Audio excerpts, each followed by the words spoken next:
세상에는 많은 종교가 있는데 기독교가 그것들과 결정적으로 다른 것은 무엇일까요?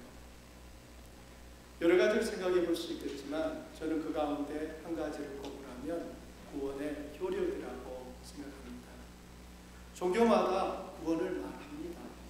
그런데 그들이 말하는 그 구원이 이루어졌음을 확인할 수 있는 증거가 빈약합니다. 구원이 효력을 가지려면 반드시 그것을 입증할 만한 증거가 있어야 되는데 우리가 구원의 효력을 갖는 근거는 구원을 주시는 분과 그 구원을 이루기 위한 과정과 증거가 유효하고 적절하기 때문입니다. 기독교의 복음은 구원을 약속합니다. 복음은 그 구원을 주시는 하나님이 어떤 분인지 그리고 그분이 인류의 구원을 이루기 위해 어떤 일을 하셨는지 우리가 어떻게 구원을 얻을 수 있는지를 명확하게 설명하고 있습니다. 복음은 한마디로 기쁜 소식이라는 의미인데 내일 사형 집행을 기다리는 사형수에게 복음은 즉 기쁜 소식은 뭘까요? 그의 사형 집행이 취소되고 이제 감옥에서 출소하게 될 거라는 소식일 것입니다. 중병에 걸려 정상적인 삶이 불가능한 분에게 복음은 무엇일까요? 당신의 병을 치료할 수 있는 약을 찾았습니다. 아니겠습니까? 대학 진학을 준비하는 우리 학생들에게 복음은 무엇일까요? 합격했습니다. 이 소식 아니겠습니까? 팔레스타인이나 우크라이나처럼 포탄이 날아다니고 또 총성이 그치지 않는 전쟁터에 있는 사람들에게 복음은 무엇일까요? 전쟁이 끝났다는 소식일 것입니다. 이처럼 기쁜 소식은 그 사람이 처한 상황과 환경에 따라 다를 수 있지만 공통점은 누구나 그 소식을 들었을 때 기뻐하고 환호한다는 것입니다. 그렇다면 개인의 범주를 넘어 모든 인류에게 복음은 무엇일까요? 단 한 사람도 예외 없이 모든 사람에게 기쁨의 소식이 될 만한 것은 무엇이냐는 말입니다. 그 복음은 모든 사람이 직면한 운명과 관계가 있습니다. 모든 사람이 맞이해야 하는 운명이 무엇이죠? 로마서 5장 12절 그 운명을 이렇게 말합니다. 여러분 함께 읽어보실까요? 한 사람으로 말미암아 죄가 세상에 들어왔고 그 죄로 말미암아 죽음이 들어왔나니 모든 사람이 죄를 지었기 때문에 죽음이 모든 사람에게 이르게 되었다. 여기서 말하는 이 한 사람은 인류의 조상인 아담을 말합니다. 아담이 죄를 지음으로 인하여 죄가 세상에 들어왔고 그 죄로 인하여서 이제 선한 사람도 악한 사람도 노인도 어린아이도 모두 다 죽게 된다는 것이 인간이 처한 운명입니다. 이 운명을 거부할 수 있는 사람은 아무도 없습니다. 우리 역시 우리 자신을 포함하여 모두 다 죽는다는 것을 알고 있습니다. 피할래야 피할 수 없고 도망칠 수 없습니다. 한때 중국 진나라의 시황제는 영원히 살 수 있는 불로초를 찾았습니다. 그토록 찾고 찾았지만 그 역시 죽어 한 줌의 흙이 되고 말았습니다. 찾았다는 말입니까? 못 찾았다는 말입니까? 못 찾았죠. 왜냐하면 사람이 죽지 않고 영원히 살 수 있는 불로초는 없기 때문입니다. 많은 사람이 죽음의 원인을 질병이나 사고나 전쟁, 기아 때문이라고 생각하는데 인간이 죽게 된 근본적 원인은 오늘 이 성경 로마서 5장 12절에 따르면 바로 죄라고 말하고 있습니다. 아담이 범죄함으로 인해 죄가 세상에 들어왔고 그 죄는 즉시 아담의 후손 모두에게 전가되어 모든 사람은 태어나기 전부터 이미 죄인이 되었습니다. 그 결과 모든 사람이 죽게 되었습니다. 모든 사람이 죄인이라고 하는 것은 성경이 말해서만이 아니에요. 우리는 경험적으로 그 사실을 알고 있습니다. 이제 막 출산을 기다리는 부부가 있다고 생각해 보십시오. 그리고 아내가 진통, 산통을 겪은 후에 새로운 생명이 태어났습니다. 얼마나 예쁘고 사랑스럽습니까? 그런데 그 아이를 죄인이라고 하면은 대단히 기분 나빠할 것입니다.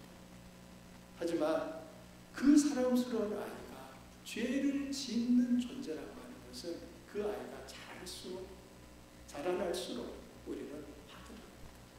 가르쳐 주지 않았는데 거짓말을 합니다. 사람은 이렇게 미워하는 거야 라고 말하지 않았는데도 다른 사람을 미워하고 심지어 그들의 목숨을 빼앗는 일까지 저지르게 됩니다. 이런 모든 것들은 결국 죄인이라고 하는 이 사실을 부정할 수 없게 하는 것들입니다. 성경은 분명히 우리에게 말합니다. 한 사람의 죄로 인하여 세상에 죄가 들어왔고 그로 인하여 모든 사람에게 그 죄가 영향력을 나타냈습니다. 모든 사람은 죽게 되었다는 것입니다. 만일 아담이 죄를 짓지 않았다면 인류는 죽지 않았을 수도 있었을 것입니다. 본래 하나님이 사람을 창조하실 때 영원히 살 수 있는 존재를 지으셨습니다. 하지만 죄 때문에 사람은 영원히 살 수 있는 은총을 잃게 되어 지금까지도 죽음이 모든 사람에게 왕처럼 군림하고 있는 것입니다. 그러면 사람이 죽으면 모든 것이 끝나는 걸까요? 그렇지 않습니다. 히브리서 9장 27절의 말씀처럼 한 번 죽는 것은 사람에게 정해진 것입니다. 그런데 죽음 후에는 반드시 심판이 있습니다. 죽음은 끝이 아니라 새로운 시작이라는 것입니다. 죽음은 하나님의 심판대 앞에 서야 할 시간이 되었다는 것입니다. 안타까운 점은 수많은 사람들이 하나님을 만날 준비 없이 죽음을 맞이한다는 것입니다. 하나님을 만날 준비가 되어 있는 사람은 죽음이 언제 찾아오든지 두렵지 않을 것입니다. 하지만 준비가 안 된 사람에게는 죽음이 가장 고통스러운 순간이 되는 것입니다. 하나님은 우리가 이 세상을 사는 동안 그분을 만날 준비를 하라고 기회를 주고 계십니다. 우리를 어젯밤에 부르지 아니하고 오늘을 맞이하게 하신 것은 여전히 하나님은 우리에게 그분을 만날 준비하라고 기회를 연장시켜 주신 것입니다. 일상의 삶이 매일 똑같은 것 같아서 우리는 지루하다고 합니다. 그렇지만 결코 똑같은 하루는 없습니다. 우리가 시작하는 오늘이라고 하는 시간은 역사 속에서 그 어떤 사람도 결코 살아본 적이 없는 새 날입니다. 아침에 눈을 뜨는 순간 나는 새 날을 맞이한 것입니다.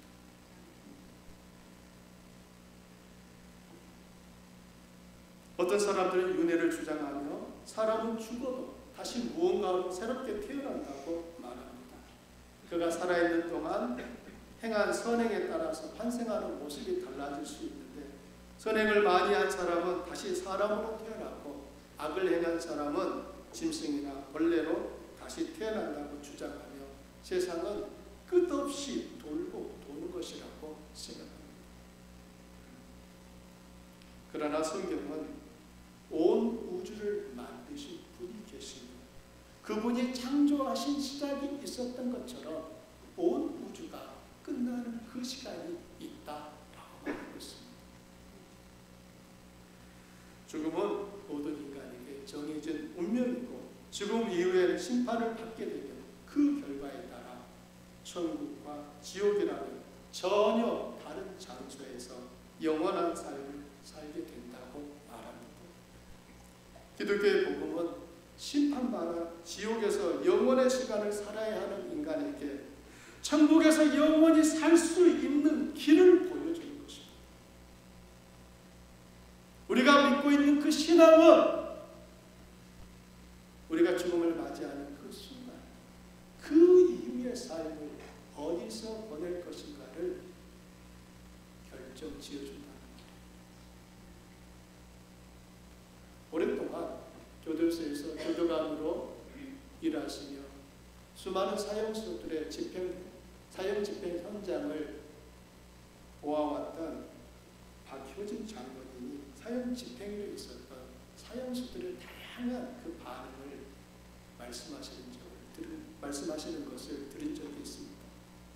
평소에는 다른 죄수들이 눈도 마주치지 못할 만큼 옴짝달싹 못하게 그렇게 대단히 강하고 무서워 보였던 죄수들도 막상 사형장에 들어서서 자기 목에 채워질 그 밧줄을 보는 순간 그 문 앞에서 발걸음을 떼지 못하고 얼어버린다. 그러면 교도관들이 좌우편에서 그 사형수의 팔을 끼워 안아서 형장까지 데려다 주는데 어떤 사형수는 자기 자신도 모르게 그 자리에서 소변을 보는 사람도 있다고 합니다. 어떤 사람들은 그 밧줄을 보는 순간 입에 담을 수 없는 험악한 말을 쏟아내고 어떤 사람은 담배 하나만 피울 수 있게 해주세요. 그리고 그 담배 한 대에 불을 붙여서 그 한 모금 반 연기가 자기 폐에 들어갔다가 다 나오기도 전에 덜컥 하고 목이 메어 죽는다는 것입니다. 놀랍게도 이 동일한 사형장에 입장하면서도 두려움 대신 기쁘게 노래를 부르며 입장하는 사형수들이 있는데 그들은 감옥 밖에서는 살인자로 살았지만 감옥에 들어온 후에는 예수의 복음을 듣고 예수님을 마음에 영접한 사람들입니다. 그들은 자신의 마지막 순간을 하나님께 기도를 드리고 자신의 신체 장기들을 필요한 사람에게 사용해 달라고 기증하고 죽음을 맞는다는 것입니다. 무엇이 그런 차이를 만들 걸까? 복음입니다. 복음을 믿는 사람은 죄로부터 자유케 되고 죽음의 공포로부터 해방됩니다. 예수님을 알고 예수님을 믿는 사람은 더 이상 죄의 종이 아니라 하나님의 자녀로 살게 됩니다. 예수님은 인류가 구원을 얻도록 자신의 몸을 제물로 바치셨는데 그 현장이 바로 골고다의 십자가입니다. 예수님이 이 세상에 오심으로 인해 인류는 죄에 대해 저항할 수 있게 되었으며 죽음마저도 극복하게 되었습니다. 예수님의 죽음으로 인해 십자가는 인류를 향한 하나님의 사랑의 증표가 되었고 동시에 인류에게는 우리의 더러운 모든 죄가 깨끗이 용서받았음을 선언하는 증표가 되었습니다. 오랫동안 인류는 구원을 얻고자 하는 열망은 있었지만 구원 얻는 다른 길을 알지 못했습니다. 그래서 하나님이 아닌 우상을 하나님인 줄 알고 섬겼으며 그 우상이 이끄는 대로 어둠 속의 삶을 살고 있는 것입니다. 그런데 예수님이 이 세상에 오심으로 정확한 구원의 길을 알려줬다는 것입니다. 예수님은 그 구원의 길을 보여주셨습니다. 요한복음 14장 6절에서 주님은 이렇게 말합니다. 내가 곧 길이요 진리요 생명이요 나로 말미암지 않고는 아버지께 올 자가 없느니라. 내가 곧 길이요 진리요 생명이라고 하셨고 3장 16절에서는 나를 믿는 자마다 멸망하지 않고 영생을 얻는다고 하셨습니다. 예수님이 말씀하신 길, 진리, 생명은 다양하고 많은 길과 진리와 생명 중에 하나가 아닙니다. 유일한 길과 진리와 생명을 의미합니다. 헬라어 성경과 영어 성경을 보면 이 부분이 보다 명확하게 표현되어 있습니다. 길과 진리와 생명이라는 그 단어 앞에 헬라어에는 해라고 하는 관사가 붙어 있고 영어에는 더라고 하는 관사가 붙어 있습니다. 무슨 뜻이죠? 우리말로 해석하면 바로 그 길, 바로 그 진리, 바로 그 생명을 뜻하는 것입니다. 어떤 것과 비교할 수 없는 유일한 것을 의미하는 것입니다. 예수님이 유일한 길과 생명이 되시는 이유가 무엇입니까? 예수님은 하나님이 사람이 되신 분이기 때문입니다. 본문 14절은 이렇게 시작합니다. 말씀이 육신이 되어, 말씀이 육신이 되어 우리 가운데 거하십니다. 이 말은 영원한 말씀이 인간처럼 보였다거나 육신의 어떤 형태를 입었다는 의미가 아니에요. 영원한 말씀이 완전한 인간이 되셨다는 의미입니다. 학자 브루스는 말씀이 육신이 되었을 때 하나님은 사람이 되셨다고 표현했습니다. 말씀이 육신이 되었다는 것은 하나님이 우리와 똑같은 사람이 되셨다는 뜻입니다. 이 얼마나 놀라운 사건입니다. 우리는 말씀이 육신이 되신 그분을 통해 하나님을 보고 알게 됩니다. 사도 요한의 말을 들어보십시오. 말씀이 육신이 되어 우리 가운데 거하시면 우리가 그의 영광을 보니 아버지의 독생자의 영광이요 은혜와 진리가 충만하다. 본래 하나님을 본 사람이 없으되 아버지 품속에 있는 독생하신 하나님이 나타내셨습니다. 이 18절 말씀을 새번역 성경은 이렇게 번역하고 있습니다. 일찍이 하나님을 본 사람은 아무도 없다. 아버지의 품속에 계신 외아들이신 하나님께서 하나님을 알려주셨다. 외아들도 하나님이었어요. 그런데 그 외아들이신 하나님이 자기를 보내신 아버지 하나님을 알려주셨다. 원래 하나님은 보이지 않는 분이십니다. 보이지 않기 때문에 안 계신 것이 아니라 우리 인간이 그 하나님을 볼 수 있는 눈이 없는 거예요. 하나님의 존재 자체가 영이시기 때문에 우리가 아무리 눈을 크게 떠도 볼 수 없는 것입니다.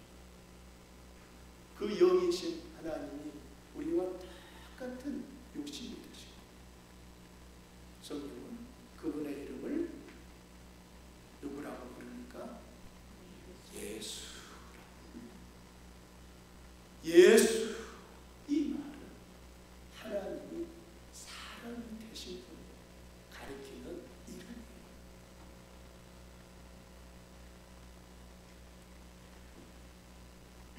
예수님은 50%는 하나님이고 50%는 사람이라는 의미가 아닙니다.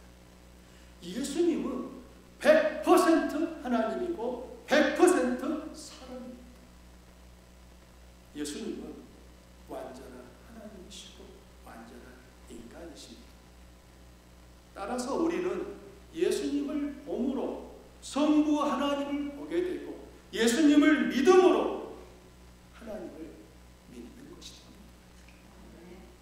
바꿔 말하면 예수님을 믿지 않는 것은 하나님을 믿지 않는 것입니다.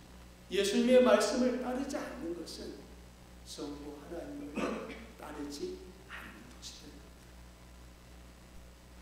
우리가 성탄절을 기뻐하며 맞는 것은 하나님이 육신이 되어 이 세상에 오신 날이기 때문입니다. 예수님이 오심으로 우리는 더 이상 어둠 속에 있지 않게 되었고 빛 가운데 있게 되었습니다. 빛이 오면 어둠은 물러나든지 빛으로 바뀌게 됩니다. 어둠과 빛이 함께 공존할 수는 없어요. 예수님을 믿는 것은 빛 가운데 사는 삶입니다. 저도 여러분도 우리 마음에 예수님을 모시고 계신 줄 믿습니다. 그러면 우리는 빛 가운데 살고 있는 것입니다. 빛 가운데 사는 우리들이 어둠 속의 일을 지속하거나 어둠 속에 있기를 즐긴다면 그 사람은 빛 가운데 있지 않은 것입니다. 어떤 사람이 주님께 속한 사람인지 아닌지는 그가 서 있는 자리를 통해 확인할 수 있습니다. 사랑하는 주안가족 여러분, 여러분은 빛의 자녀들입니다. 그러므로 여러분 안에 어둠의 요소들이 자리를 잡지 못하게 하십시오. 여러분 안에 예수님이 계십니다. 여러분 안에 예수님이 계신데 어둠이 그 예수님 곁에 같이 있다라고 하는 것은 있을 수 없는 일입니다. 한순간 알지 못해 어둠 속에 있었다면 이제는 빛 가운데로 나오십시오.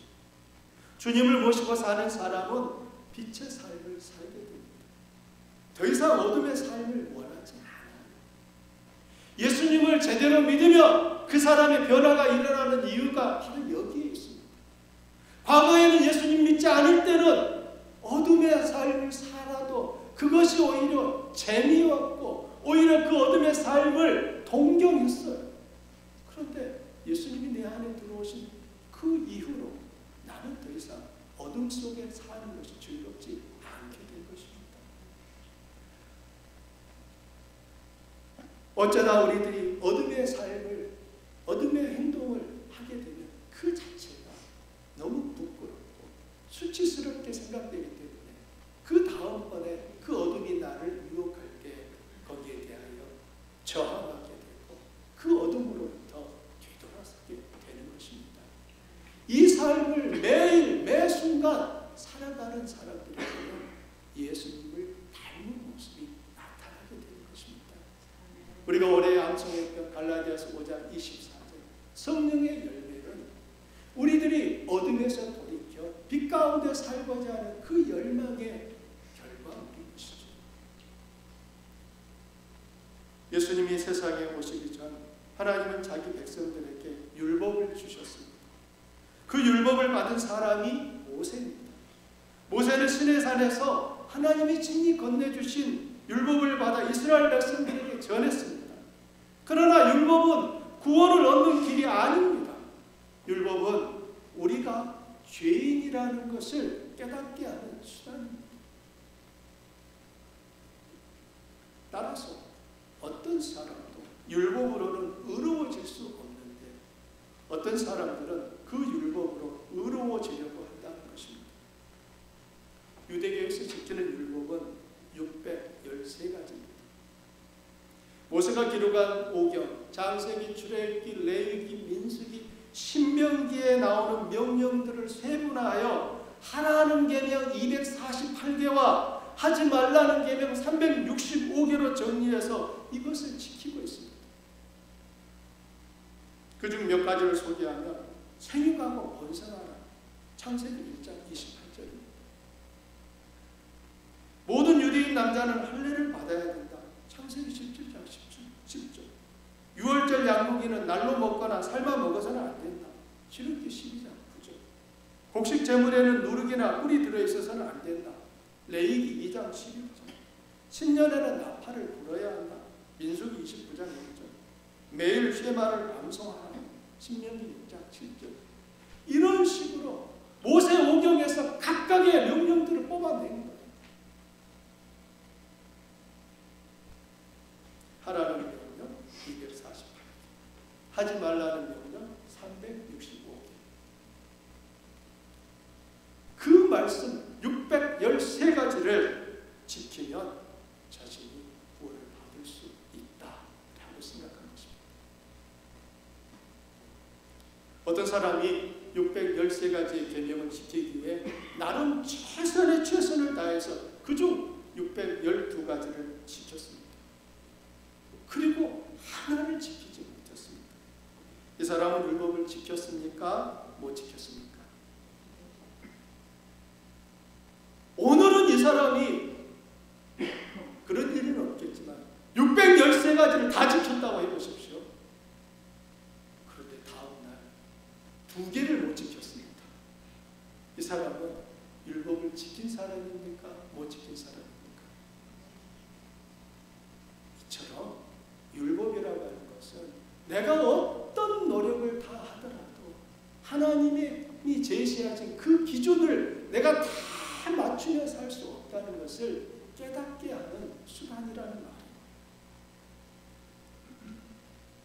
살인하지 마십시오.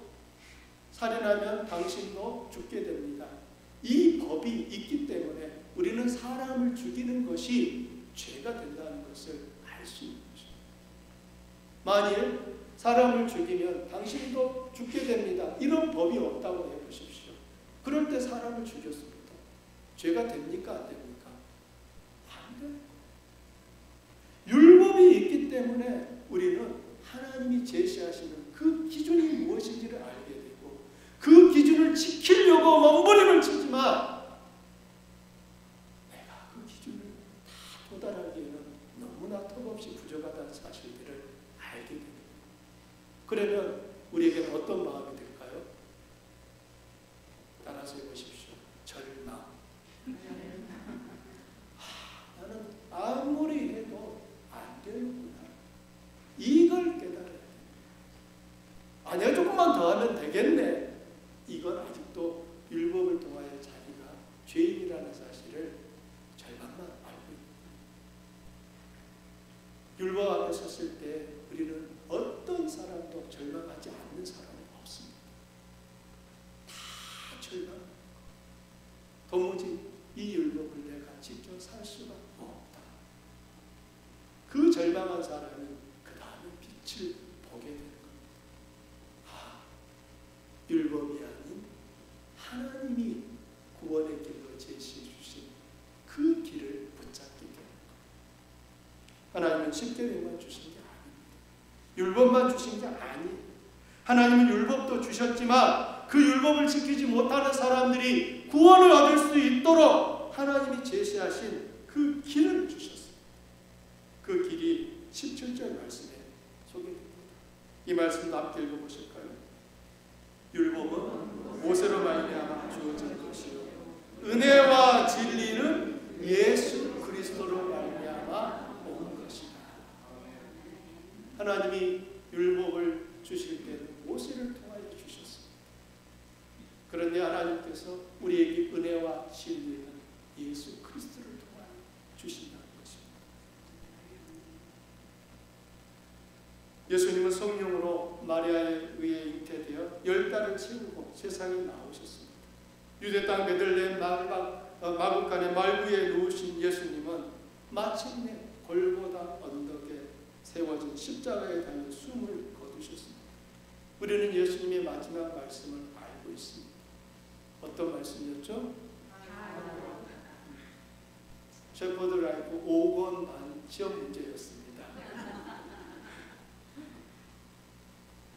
다 이루어졌습니다. 예수님은 십자가에서 자기를 십자가에 매달은 저들을 용서해달라는 그 기도도 드리셨지만 예수님의 마지막 말씀은 다 이루었다 였습니다. 그 말씀을 마치신 예수님은 숨을 거두셨습니다. 그러면 예수님이 무엇을 다 이루었다는 것입니까? 범죄한 인류가 하나님으로부터 그 모든 죄를 용서받고 하나님의 저주의 대상이었던 그 인류가 이제는 하나님 앞에 사랑받는 자녀가 될 수 있는 그 모든 길이, 그 모든 값이 주님으로 인하여 이루어졌다는 의미입니다. 그러므로 성경은 우리에게 이렇게 약속합니다. 누구든지 예수를 믿는 자마다 멸망하지 않고 영원한 생명을 얻으리라. 이 약속을 하고 있는 거예요. 우리가 의롭서가 아닙니다. 우리가 율법을 다 지켰기 때문이 아니에요. 내가 다른 사람보다 더 선한 일을 많이 했기 때문에 아닙니다. 예수 그리스도가 우리를 위하여 십자가에 달려 죽으셨습니다. 우리는 그 예수님을 믿는 그 믿음으로 하나님 앞에 서게 되는 것입니다.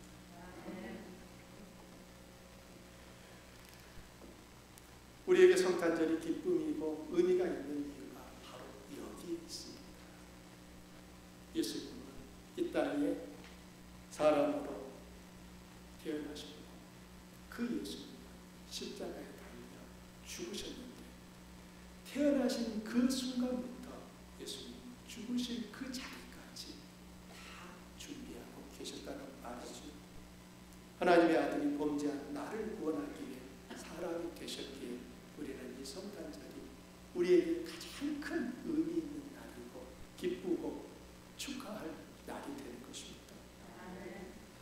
성탄절은 범죄한 우리를 구원하기 위해 당신의 하나뿐인 아들을 보내신 성부 하나님의 사랑을 보여줍니다. 찬양 중에 왜 날 사랑하나 라고 하는 곡이 있는데 가사말이 이렇습니다. 사랑이 구주를 죽게 했네 왜 날 사랑하나. 겸손히 십자가 지시었네 왜 날 사랑하나. 그 손과 발 날 위해 찢기셨네 왜 날 사랑하나. 고난을 당하여 구원했네 왜 날 사랑하나. 내 대신 고통을 당하셨네 왜 날 사랑하나.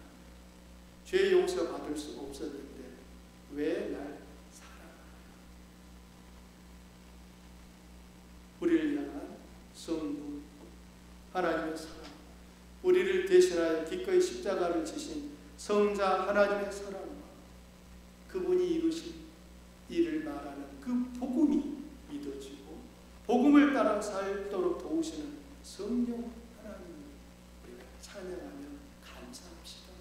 아멘. 성탄절을 맞이하는 우리 마음속에 하나님의 그 큰 사랑이 우리 마음속에 깊숙이 새겨지시기를 축복합니다. 아멘. 우리의 남은 인생과 삶이 하나님이 이토록 우리를 사랑하셨기에 우리 역시 그분을 사랑하는 것이 마땅한 줄 믿습니다. 아멘. 주님이 우리를 이렇게 사랑하셨기에 내가 형제를 자매를 내 이웃들을 품고 그들을 섬기는 것이 마땅한 줄 믿습니다. 아멘. 성탄절은 그냥 기뻐 뛰고 샴페인을 터뜨리는 날이 아니라 성탄절은 다시 한번 하나님 성부 하나님의 그 사랑을 음미하고 십자가를 지기 위하여 오신 성자 하나님의 그 은혜를 기억하고 우리를 믿음의 길로 이끌어 가시는 성령 하나님을 높이는 시간이 되어야 할 줄 믿습니다. 우리 주한 가족들의 인생 가운데 이 성탄절이 날마다 우리를 하나님 앞에 서도록 도와주는 아주 잊을 수 없는 특별한 시간